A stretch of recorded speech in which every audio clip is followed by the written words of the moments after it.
તો પહેલગામ આતંકી હુમલા બાદ પાકિસ્તાનમાં ફફડાટ છે। પાકિસ્તાન ભિખારીઓની જેમ મદદ માંગી રહ્યું છે। પાકિસ્તાન હવે મદદની ગુહાર લગાવી રહ્યું છે। ચીન સૌદી અરબ પાસે પાકિસ્તાન મદદ માંગી રહ્યું છે। પાકિસ્તાને બ્રિટન પાસેથી પણ મદદ માંગી।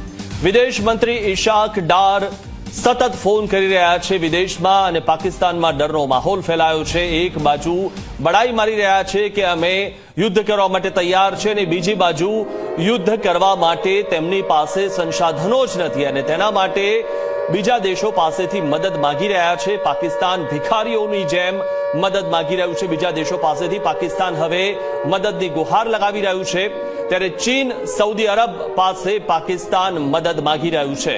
પહેલા તો આતંકવાદને પ્રોત્સાહન આપે છે, આતંકવાદની ફેક્ટરી ચલાવે છે અને હવે જ્યારે પાકિસ્તાન મદદ માંગી રહ્યું છે કારણ કે પાકિસ્તાનને ખબર છે કે ભારત જ્યારે હુમલો કરશે ત્યારે પાકિસ્તાનનું અસ્તિત્વ મિટી જશે અને અસ્તિત્વ ખલાસ થઈ જશે તેવી હાલત થશે। એટલા માટે પાકિસ્તાન એક બાજુ તો ગીધર ધમકી આપે છે, બીજી બાજુ તેની પાસે સંસાધનો જ નથી, લડાઈ લડવા માટેના સંસાધનો નથી ત્યારે પાકિસ્તાને બ્રિટન પાસેથી પણ મદદ માંગી છે।